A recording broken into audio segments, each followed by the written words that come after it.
I'm Walter Isaacson. I'm here with Professor Joe Ellis. We've been talking about the founding of our nation, the people who did it. Tell us a little bit about Alexander Hamilton. Boy, Hamilton is an immigrant.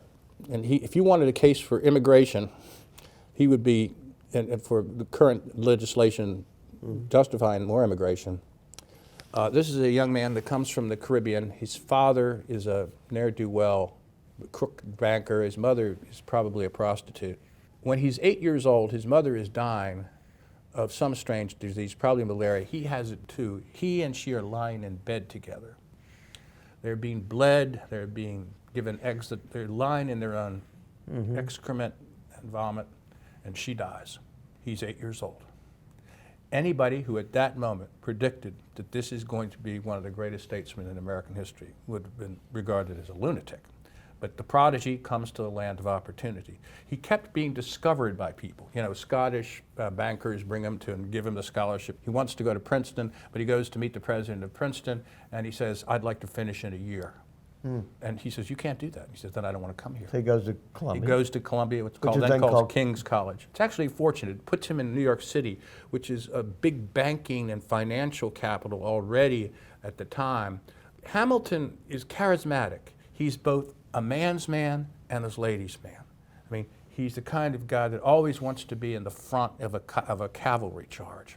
He's Washington's aide-de-camp, and Washington sees his talent, plucks him from that. He marries the daughter of the wealthiest man in New York State, Schuyler. But he becomes basically a protege of General Washington, including a military protege. Yes, he does. If you look at the arc of Hamilton's career, as long as he's acting under the shadow of Washington, he's brilliant and he's not that dangerous. As soon as Washington retires, he becomes extremely dangerous.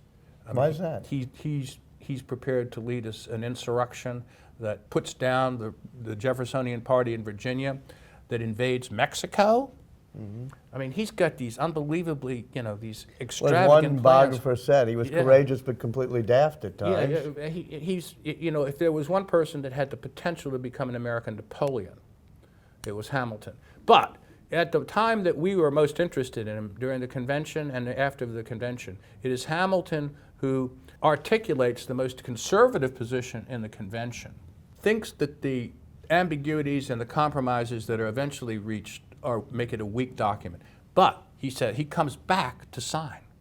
And he also helps write the Federalist And Papers. he says, even though I don't agree with all this, we've got to support it, and I'm going to create 85 essays, of which he writes 49, I think 49, that are now a classic in American political science in terms of the archetypal defense of Republican government. And who writes it with them?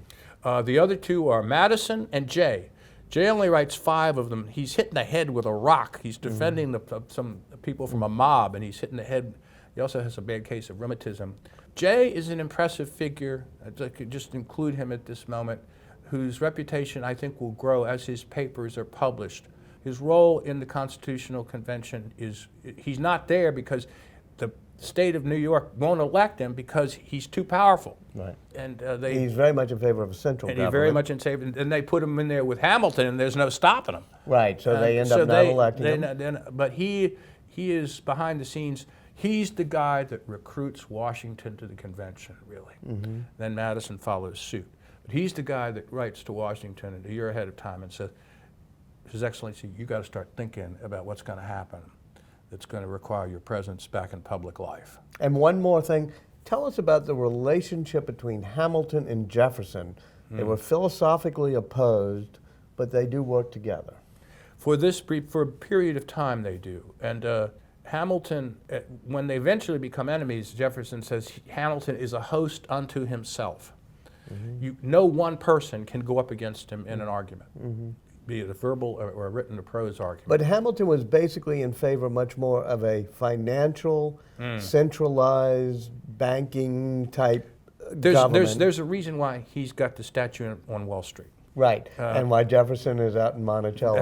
That's right. And, you have them, they conflict most of the time. You mentioned a little bit earlier that Washington goes to the capital city, which is New York.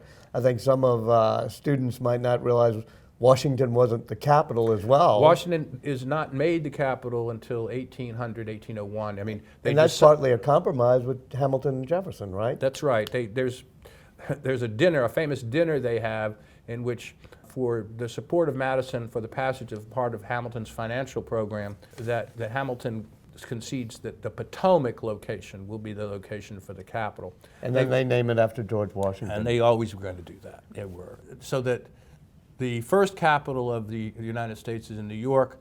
They moved to Philadelphia as a temporary location. Everybody in Philadelphia says they'll never move to this other place. But Washington, D.C. becomes what they call the federal city, becomes the capital once and Jefferson is elected president and goes there as first. Well, actually, Adams first resides in the White House. But it also is another reminder that a lot of what made America what it was some compromises. That's a biggie. That's, if we said it was the greatest editorial project when Gouverneur Morris wrote We the People, this is one of the most consequential dinner parties in American history. Yeah, so great compromise that ends up with the city of Washington.